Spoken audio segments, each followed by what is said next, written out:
नमस्कार. आज आपण महाराष्ट्र शासनाच्या एका खूप महत्त्वाच्या निर्णयाबद्दल बोलणार आहोत. हा निर्णय आहे 2017 सालचा, ज्याने सरकारी भाडेपट्टीवर असलेल्या जमिनींच्या खरेदी विक्रीचे म्हणजे हस्तांतरणाचे नियमच अक्षरशः बदलून टाकले. त्यामुळे जर कोणी अशा मालमत्तेत व्यवहार करत असेल तर हे बारकावे समजून घेणं अत्यंत गरजेचं आहे. चला, थेट मुद्द्यावरच येऊया. समजा कुणी सरकारी भाडेपट्टीची जागा हस्तांतरित करत आहे, तर त्यासाठी जे नवीन शुल्क लागतं त्याबद्दल त्यांना कल्पना आहे का? कारण बघा, एक छोटीशी चूक सुद्धा ना खूप महागात पडू शकते.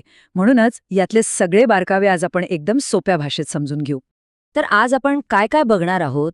सगळ्यात आधी ही समस्या मुळात होती तरी काय, मग पाहूया नवीन नियमांमुळे नक्की काय बदललं, परवानगी घेऊन आणि न घेता केलेल्या व्यवहारात खर्चाचा नेमका काय फरक पडतो हेही बघू. काही विशिष्ट जमिनींसाठी वेगळे नियम आहेत ते कोणते, आणि शेवटी ह्या सगळ्यातून लक्षात ठेवण्यासारखे सर्वात महत्त्वाचे मुद्दे कोणते आहेत. बरं, मग पहिला प्रश्न हाच येतो की हे सगळं करण्याची, हे नवीन नियम आणण्याची गरजच काय होती? तर गोष्ट अशी आहे की अनेक वर्ष, विशेषतः मुंबईसारख्या मोठ्या शहरांमध्ये सरकारने भाडेतत्वावर दिलेल्या जमिनींच्या हस्तांतरणासाठी कोणतेही ठरलेले आर्थिक नियम नव्हते. आता विचार करा, यामुळे व्हायचं काय? प्रत्येक व्यवहारात नुसता गोंधळ. मालमत्ता विकल्यावर सरकारला नक्की किती पैसे मिळायला हवेत यावर कोणतीही स्पष्टता नव्हती. आणि याच अस्पष्टतेमुळे अनेक आर्थिक वाद उभे राहिले.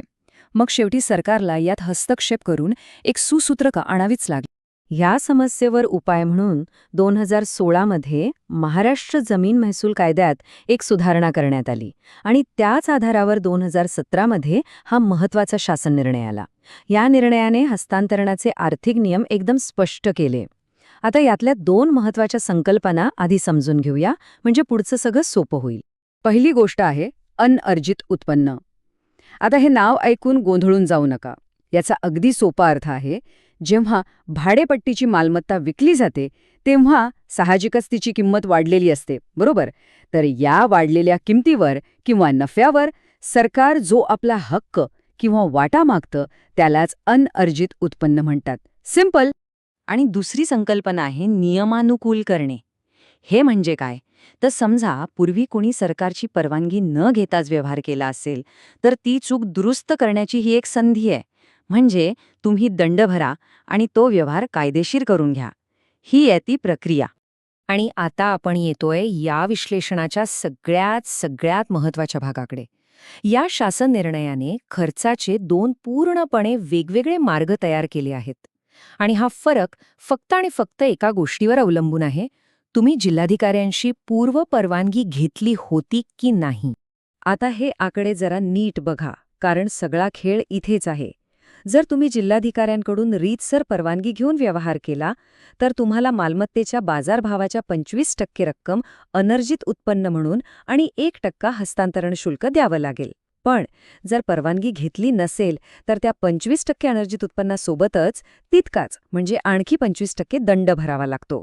हस्तांतरण शुल्क मात्र तेवढंच म्हणजे 1% राहतं. म्हणजे बघा, हिशोब अगदी सरळ आहे. तुम्ही सगळे नियम पाळलेत, परवानगी घेतलीत, तर सरकारला द्यायची एकूण रक्कम होते मालमत्ता मूल्याच्या 26%. यात 25% प्रीमियम आणि 1% हस्तांतरण शुल्क. पण जर परवानगी घ्यायची राहून गेली तर मात्र गणित पूर्णपणे बदलतं. परवानगीशिवाय केलेला व्यवहार कायदेशीर करण्यासाठी खर्चाचा आकडा थेट 51% जाऊन पोचतो. यात 25% प्रीमियम, 25% दंड आणि 1% शुल्क, असं सगळं मिळून हा आकडा तयार होतो. फरक प्रचंड मोठा आहे, नाही का? आता थांबा, गोष्ट इथेच संपत नाही. यात अजून एक लहानसा पण खूप महत्त्वाचा भाग आहे. काही सरकारी भाडेपट्टीच्या जमिनींना भोगवटादार वर्ग 2 असा एक विशेष दर्जा दिलेला असतो. अशा जमिनींसाठी हस्तांतरणाचे नियम थोडे वेगळे आणि खरं तर अधिक कडक आहेत. चला, ते काय आहेत ते पाहूया. आता हे आकडे तर खरंच धक्कादायक आहेत. इथे बघा, अशा जमिनींसाठी जर परवानगी घेतली तर खर्च खूपच कमी आहे, फक्त 13.5%. पण जर परवानगी चुकवली तर तोच व्यवहार नियमानुकूल करण्याचा खर्च जातो तब्बल 65%. म्हणजे इथे चूक करण्याची किंमत सामान्य जमिनींपेक्षा खूप जास्त आहे. चला तर मग, आत्तापर्यंत आपण जे काही पाहिलं त्यातले सगळ्यात महत्त्वाचे मुद्दे थोडक्यात आणि सोप्या भाषेत पुन्हा एकदा समजून घेऊया, जेणेकरून ते कायम लक्षात राहतील. ह्या सगळ्या चर्चेचं सार काय? तर एकच वाक्य, जिल्हाधिकाऱ्यांची पूर्व परवानगी घेणे. हेच सर्वात महत्वाचं आहे. बघा, परवानगी घेतली तर खर्च 26%, पण ती चुकवली तर तोच खर्च 51% किंवा काही विशिष्ट बाबतीत थेट 65% जातो. त्यामुळे हाच या सगळ्यातला गोल्डन रूल आहे असं समजा. आणि जाता जाता एक प्रश्न. या सगळ्या स्पष्ट आर्थिक नियमांमुळे, या आकड्यांच्या खेळामुळे सरकारी जमिनींचे व्यवहार खरोखरच जास्त पारदर्शक होतील का? आणि या नियमांचा भविष्यात आपल्या मालमत्ता बाजारावर काय परिणाम होऊ शकतो, यावर नक्की विचार करा.